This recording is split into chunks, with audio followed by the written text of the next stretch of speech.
ज्ञान की बूटी की। तो क्या तैयार हो ज्ञान की बूटी? आप सबको मालूम है आज क्या मिलने वाला है ज्ञान की बूटी में? बहुत शानदार चीजें मिलने वाली हैं। चलो शुरुआत करते हैं ज्ञान की बूटी। तो क्या आप सब हो तैयार? जल्दी बताओ, रेडी हो? शुरुआत करें। तो हो गया आगाज रण का, युग बदलने की तैयारी। और भाई साहब ज्ञान की बूटी पूरी करिएगा, क्योंकि अब की बार हमें सिलेक्शन लेना है, माता पिता का सपना पूरा करना है। तो हो गया आगाज रण का, युग बदलने की तैयारी। और सिलेक्शन वही पाएगा जो मेहनत करेगा पूरी। ठीक है, तो चलिए मेहनत पूरी करिए। स्वेज नहर के संबंध में प्रश्न पूछा गया, स्वेज नहर। और फिर पूछा गया है सहारा मरुस्थल। मेरे प्यारे साथी जरा मैप देखिएगा, जरा मैप देखिएगा। मैं एक डायग्राम बना रहा हूं, आप देखिएगा थोड़ा सा, है ना, कैसा डायग्राम बना रहा हूं, उसको फॉलो करना। आपको भी ध्यान रखना है, इस डायग्राम को देखिएगा मेरे प्यारे साथी, आप सभी।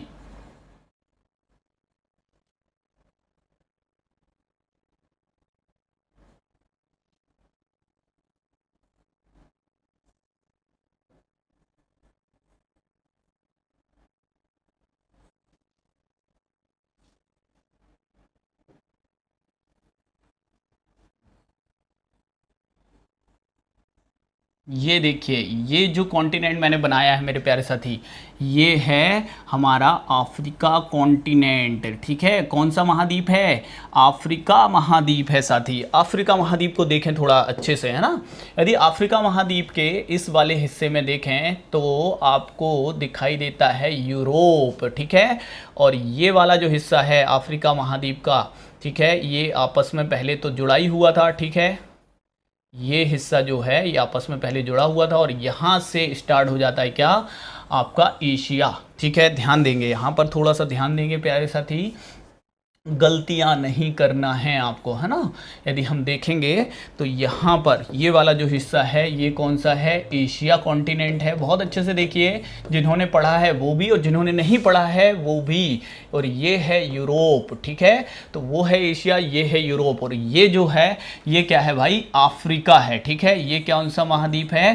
अफ्रीका महाद्वीप है। सबसे पहले तो एक प्रश्न आता है, एशिया और अफ्रीका महाद्वीप के मध्य कौन सा सागर है? ध्यान रखिएगा, ये जो सागर है, सी है, इसे कहा जाता है लाल सागर। क्या कहते हैं? लाल सागर कहते हैं भाई, रेड सी। तो रेड सी एशिया और अफ्रीका के बीच में। फिर देखें, यूरोप और अफ्रीका के बीच में क्या है? भूमध्य सागर। क्या है? भूमध्य सागर। जल्दी से कमेंट करके बताइए, भूमध्य सागर का प्रकाश स्तंभ किसे कहते हैं? ठीक है, जल्दी से कमेंट करके बताएं। और फिर आप ध्यान दीजिएगा मेरे प्यारे साथी, इस मैप पर ही ध्यान दीजिएगा। यदि अफ्रीका कॉन्टिनेंट में, अफ्रीका कॉन्टिनेंट का ये वाला जो हिस्सा देखें, ये वाला हिस्सा जो देखें तो इसमें देखो, एक और क्या है? लाल सागर, दूसरी ओर है भूमध्य सागर। पहले ये हिस्सा आपस में कनेक्ट करता था। ठीक है, लेकिन आपसे मैं बताता हूं, यहां पर जो कंट्री है इसका नाम है मिस्र। इसका नाम क्या है साथी? मिस्र। इस देश का नाम क्या है? मिस्र। और यहां पर यदि मैं बात करूं तो मिस्र में 1869 में जब गांधी जी का जिस वर्ष जन्म हुआ, उस वर्ष यहां पर एक नहर बनाई गई। ध्यान रखिएगा, एक नहर बनाई गई, और यही नहर है, क्या नाम है इस नहर का? इस नहर का नाम है स्वेज नहर। क्या नाम है इसका? स्वेज नहर। ध्यान रखिएगा, है ना, इसी नहर का नाम है स्वेज नहर। ठीक है, स्वेज नहर। कब बनाई गई स्वेज नहर? तो ये बनाई गई 1869 में। 1869 में इसका निर्माण कार्य प्रारंभ किया गया। ठीक है, बहुत अच्छे से ध्यान रखना, कब बनी थी? तो ये बनी थी 1869। और किस देश में स्थित है? तो ये मिस्र में स्थित है। किस किस को जोड़ती है? अब देखो, जब स्वेज नहर बनाई तो नहर ने क्या किया? दो हिस्सों को आपस में कनेक्ट कर दिया। तो भूमध्य सागर और लाल सागर को जोड़ती है। क्या जोड़ती है? स्वेज नहर। किस देश में है? मिस्र में है। इसे मिस्र की दूसरी रिवर भी कहते हैं, मिस्र की दूसरी नील। यदि आपसे पूछ लेंगे मिस्र देश की दूसरी नील किसे कहते हैं? स्वेज को कहते हैं। अब देखो, अब यह हिस्सा पहले जुड़ा था, स्वेज नहर बनने के बाद से एशिया और अफ्रीका का कोई हिस्सा आपस में कनेक्ट नहीं करता। इसीलिए पूछा जाता है कि एशिया और अफ्रीका कॉन्टिनेंट को कौन सी नहर विभाजित करती है? तो स्वेज नहर विभाजित करती है। स्वेज नहर के पूर्व में पूछा जाता है कौन सा प्रांत है? तो मिस्र का सिनाई प्रांत है। नोट करिएगा, सिनाई प्रांत प्रांत भी पूछ सकते हैं। सिनाई प्रांत पर इजराइल ने कब्जा कर लिया था, ठीक है, सऊदी अरब के अरबिक कंट्रीज के साथ जब युद्ध हुआ किसका, इजराइल का, तो उसने सिनाई प्रांत पर कब्जा कर लिया था, बाद में लौटा दिया। तो सिनाई प्रांत किसका है, मिस्र का है, और ये स्वेज नहर के पूर्व में है, ये भी ध्यान रखिएगा, और ये एशिया वाले हिस्से में है सिनाई प्रांत, है ना। तो स्वेज नहर के बारे में यदि आपसे पूछा जाता है तो लाल सागर भूमध्य सागर को जोड़ती है। अब यहां पर ध्यान देखना, इसमें देखा जाए तो स्वेज नहर का ये उत्तरी भाग हो गया।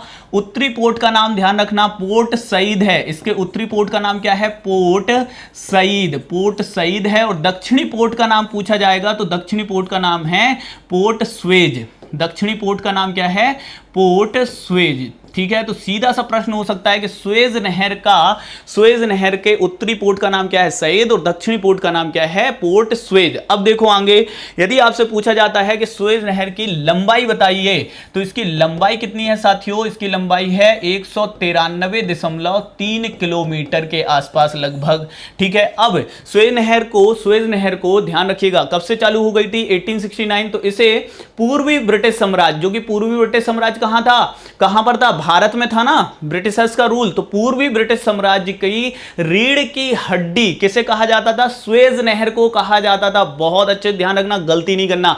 तो स्वेज नहर के बारे में आपको जानकारी मिल रही है। स्वेज नहर किस देश में है पूछेंगे तो मिस्र में है। कब निर्माण हुआ, 1869। आपको पूछेंगे लंबाई तो 193। और यदि आपसे पूछा जाता है कि इसमें जो उत्तरी बंदरगाह है वो कौन सा है, पोर्ट सईद, दक्षिणी कौन सा है, पोर्ट स्वेज, किन सागरों के जोड़ती है, तो भूमध्य सागर से लाल सागर को जोड़ती है। और एक और प्रश्न इंटरेस्टिंग बताता हूं, ठीक है, स्वेज नहर के निर्माण से मुंबई और इंग्लैंड, ये लंदन के बीच की दूरी कितनी कम होती है, तो लगभग 10,000 किलोमीटर की दूरी क्या होती है, कम हो जाती है। क्यों हो जाती है, क्योंकि यदि ये नहर नहीं बनती साथी, यदि ये नहर नहीं बनती, स्वेज नहर नहीं बनती, तो आपको ध्यान रखना, आपको कहां से घूम के जाना होता था, आप इंग्लैंड ब्रिटेन से निकलते थे, पूरे अफ्रीका का चक्कर लगा के आप भारत आना होता था, अटलांटिक ओशन से होते हुए, अफ्रीका के दक्षिण से होते हुए, हिंद महासागर से होते हुए आपको आना होता था। अब जब स्वेज नहर बनी तो आप सीधे जिब्राल्टर जलसंधि से कहां आते हो, भूमध्य सागर, और उसके बाद कहां जाते हो, स्वेज नहर से लाल सागर और बाब एंड मैंडब। अब ध्यान रखना, एशिया, ठीक है, एक और चीज बता देता हूं, और भी कुछ चीज इंपॉर्टेंट बता देता हूं, इसमें ध्यान रखिएगा। यदि यहां पर हम देखें तो एशिया और अफ्रीका के बीच में यहां पर अदन की खाड़ी है, इसको मैं अभी रब कर रहा हूं, ठीक है। यहां हम देखें तो अदन की खाड़ी है, अदन, ओमान नहीं बोल रहा हूं, अदन बोल रहा हूं, है ना, अदन की खाड़ी है, अदन की खाड़ी।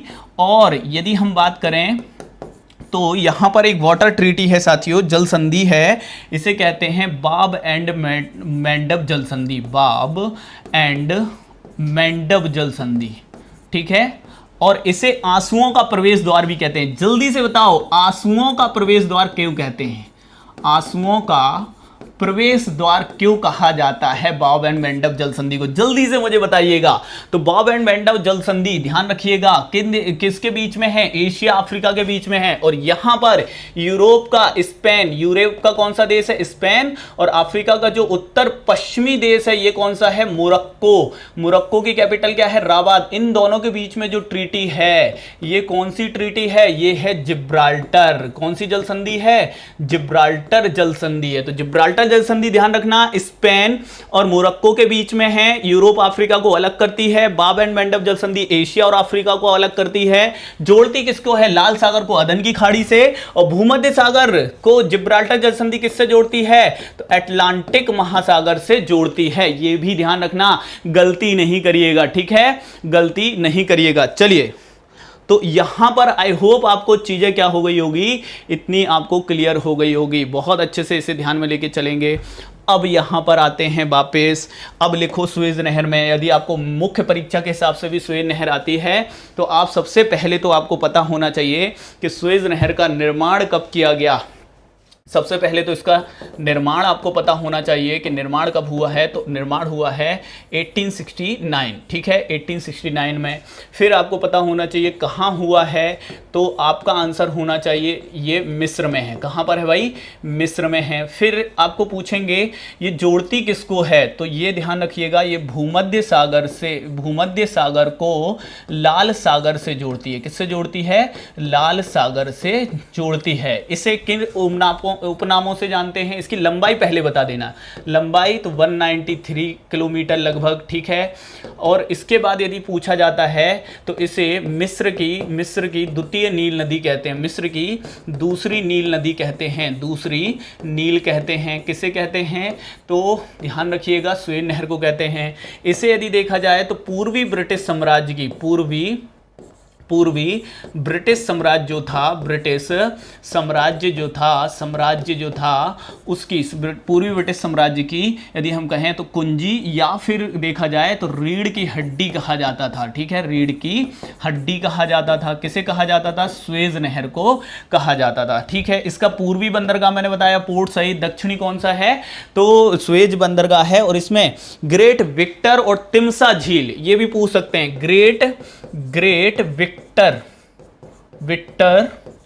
और तिम्सा झील, ये बिल्कुल बन सकता है साथी, है ना, इसे ध्यान रखना। तिम्सा झील किसमें स्थित हैं?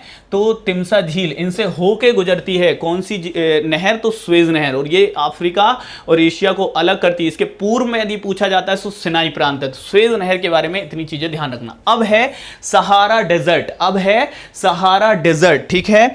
अब सहारा डेजर्ट के बारे में देखो। अब यदि मैं आपको इस मैप पे ही दिखाऊं साथी, तो ध्यान दीजिएगा, यदि इस मैप में ये वाले हिस्से को यदि मैं लूं, ये जो हिस्सा है, ये वाला जो हिस्सा है, इस पूरे हिस्से में स्थित है कौन सा डेजर्ट? Sahara desert. ये कौन सा डेजर्ट है? ये है सहारा मरुस्थल, विश्व का सबसे बड़ा मरुस्थल। कौन सा मरुस्थल?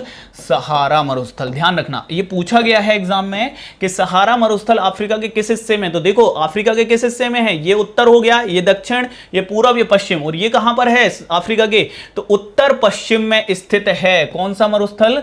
सहारा मरुस्थल। ध्यान रखिएगा, सहारा मरुस्थल कहां पर है? तो अफ्रीका के उत्तर पश्चिम में है। अब इसमें आगे देखिएगा, ये विश्व का सबसे बड़ा रेतीला मरुस्थल है और इसका जो क्षेत्रफल है 84 लाख, कितना है भाई? 84 लाख किलोमीटर स्क्वायर है। इसमें रहने वाली जनजाति जो है वो कौन सी है? बद्दू है। कौन सी जनजाति है भाई? बद्दू जनजाति यहाँ मुख्य रूप से पाई जाती है। इसके दक्षिण में एक झील है, ये पूछा गया है एग्जाम में साथी, ठीक है, ध्यान रखिएगा। इसके दक्षिण में एक झील है जिसका नाम है क्या? चाड़, ठीक है। चाड़ झील इसके दक्षिण में स्थित है। और साथ ही साथ इसकी दक्षिणी सीमा कौन सी नदी बनाती है? तो इसकी दक्षिणी सीमा बनाती है नाइजर रिवर। कौन सी रिवर? नाइजर, जो कि नाइजीरिया से बहती है। ऑयल रिवर भी कहते हैं इसे। और नाइजीरिया सबसे बड़ा, जनसंख्या में सबसे बड़ा देश है। दक्षिण अफ्रीका कॉन्टिनेंट का सबसे बड़ा देश जनसंख्या में नाइजीरिया ही है। बोको हरम वहां का आतंकी संगठन, ध्यान रखना। तो सहारा डेजर्ट की दक्षिणी सीमा कौन बनाती है? नाइजर। और कौन सी झील है जो इसकी दक्षिणी सीमा पर स्थित है? चाड़। कितना क्षेत्रफल है? 84 लाख किलोमीटर स्क्वायर। आप सोचिए, मतलब भारत से भी बड़ा, ठीक है। फिर देखो बद्दू, भारत से बड़ा बोल रहा हूं, यदि देखें मध्य प्रदेश से कई गुना बड़ा, ठीक है। फिर देखो यदि हम देखें तो सहारा मरुस्थल की बात करें तो कौन सी जनजाति? बद्दू यहां पर रह रही है। सहारा डेजर्ट जो कि सबसे बड़ा मरुस्थल है, ठीक है, ध्यान रखना। कहां पर है ये मरुस्थल? तो ये है अफ्रीका के उत्तर पश्चिम में, ठीक है, तो ये ध्यान रखिएगा। अब यहां आते हैं सहारा डेजर्ट, तो सबसे बड़ा रेतीला मरुस्थल, सबसे बड़ा रेतीला मरुस्थल है। कौन सा है भाई? सहारा। कितना क्षेत्रफल है? 84 लाख किलोमीटर स्क्वायर, ठीक है, ध्यान रखिएगा। सहारा डेजर्ट कहां पर है? अफ्रीका के उत्तर पश्चिम में स्थित है सहारा डेजर्ट। अगर वीडियो पसंद आया हो तो वीडियो को लाइक करना ना भूलें, सब्सक्राइब करें उत्कर्ष के यूट्यूब चैनल को और लेटेस्ट अपडेट पाने के लिए बेल आइकन को प्रेस करना ना भूलें। प्रतियोगी परीक्षाओं की तैयारी अब घर बैठे उत्कर्ष ऐप के साथ। अब पढ़ो कहीं भी कभी भी।